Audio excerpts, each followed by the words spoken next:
kyali ku mukulu gwe bayita Gravity Omutojjo. Gravity Omutojjo n'omukulu gwe bayita Balamu abategesi b'ebivvulu bamuviiriddemu olw'ensonga nti omukulu ono bwe yali ku kivvulu kye e Lugogo ayina amaloboozi ge yafulumya agataalabika bulungi eri eyali amuwadde sound system. Omukulu gwe bayita Balamu eyali amuwadde sound yavaayo n'ayogera nti sound yali nfu nnyo era n'asaba abantu bonna bw'oba oyagala emirembe sound ya Balamu togikozesa. Bw'oba ogoberedde ebivvulu byonna ebya NRM sound gye badde bakozesa ey'omukulu Balamu kitegeeza ki eri bakama be be bakiwulira nti sound mbi. Gravity kino kye yakola kinene nnyo eri Balamu. Omukulu ono Gravity ku kivvulu yagamba bw'ati, wulira.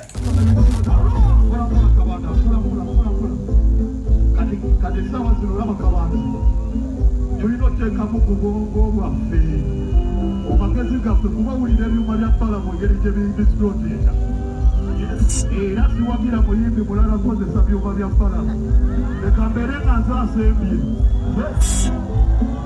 atisiye nabo nakozesa ebyuma bya Balamu gwamanyi leka ebyuma bya Balamu bisigale nga bikola eri mu kukozesa abali bagundi naye bino ebya konsati geryetagisa kasa ewaba wadamu kozesa byuma bya Balamu nga tetulina option abantu agikube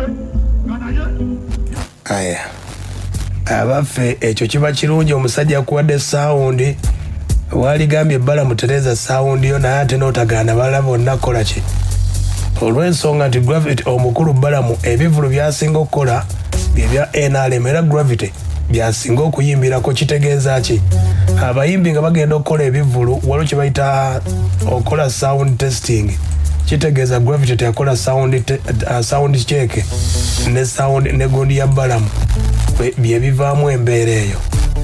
Kati nno omukulu Balamu n'omukulu Abitex balina obubaka bwe bamuwadde mu mbeera eno gye yeeyisaamu agamba byonna yali byogedde ku sound naye n'atayonoona.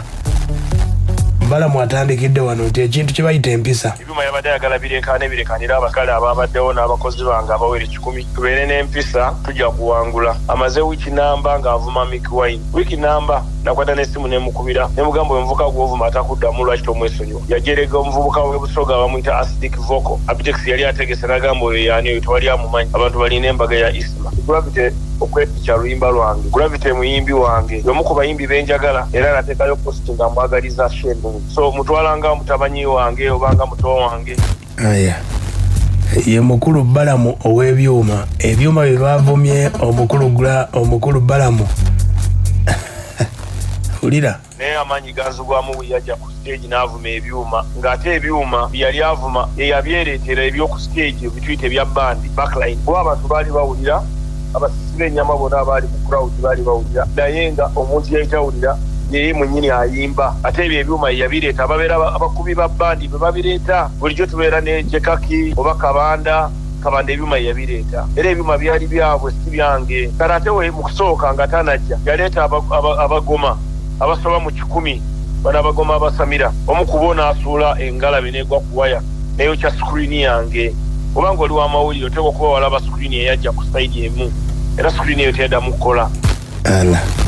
Yoyo nno omukulu Balamu minisita gwe bavumidde sound mbwe abayimbi bonna abategeka ebivvulu Gravity yabagamba mulabire ku kyange.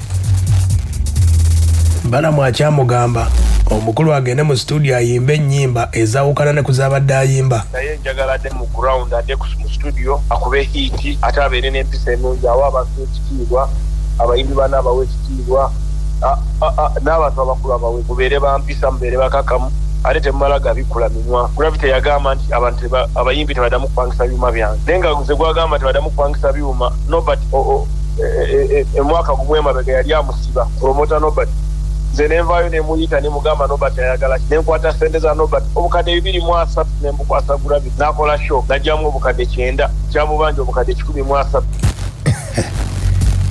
Nange Balamu Balamu ono ategeezezza Gravity akendeeza okuvuma abantu ajja kufuna emirembe mu Uganda ne mu ndongo. Naye ojja n'ovuma ebyuma bizinesi ereeta miliyoni ezo 2.3 ezikuyamba ng'olina kati onaagivuma n'ebeera nga tefunye bizinesi oluddako onaabeera onaakola ki. So nze nga Balamu Balugaala nze omwana namusonyiwa namulaba yayogera nga tibyetagana kuddamu namusonyiwa naye abeere n'empisa atadde ku ground akube ennyimba ze ku sitayiro ye ku bbeeyi ye aleme kuseera akole ate taddamu kujolonga abayimbi balala abeere nga Mick Wine kyeyakola yasirika era Katonda n'amuwanguza. Aya yoyo nno Balamu gwe baavumira ebyuma bye ebitambula bwe bityo akulira ba promoter Abitex agambye ekintu ekyazze mu ndongo ennaku zino ebyobufuzi ebyazze endongo yakwonooneka kubanga ulira naddala Kyagulanyi ennaku lwe yajja mu byobufuzi artist bagenda kukaaba nnyo paka nga oba oliawo nga gavumenti ya Kyagulanyi ezze mu buyinza ejja okuteekesa ebintu bino byonna mu nkola. Kati bw'otunuulira abayimbi ba NUP abakkiririza mu NUP tebali mu federation so nga ebyobufuzi baali badde babiteeka ebbali kwala omulimu gwabwe mu maaso naye olw'okuba nti bo bagamba tibatuula wali Kenzo ate ne Kenzo naye nkimulabamu naye tayala kutuula kakata wali obuzibu era music industry ekyasitwagolinga nnyo olw'ebyobufuzi era ebyobufuzi bireese obuzibu mu art ate kyasobola kuba kusiitaana okubijjamu ebyobufuzi gujja kuba mulimu gw'amaanyi nnyo okujja ebyobufuzi mu music industry naye nze mbadde ndowooza twali badde tukopako ng'ab'e Kenya ne Tanzania. yeyo nno Abitex wabula Abitex ategeezezza ku mbeera yatuuka ku Gravity omutujo agambye akadde kano Acidic Vocal asinga Gravity omutuju kuba kati bw'abaamugula bw'abaamuwadde sente nnyingi nnyo mu kivulu Gravity ayinza omuwa $12,000 ku kintu kye yaguddeko ulira Abitex.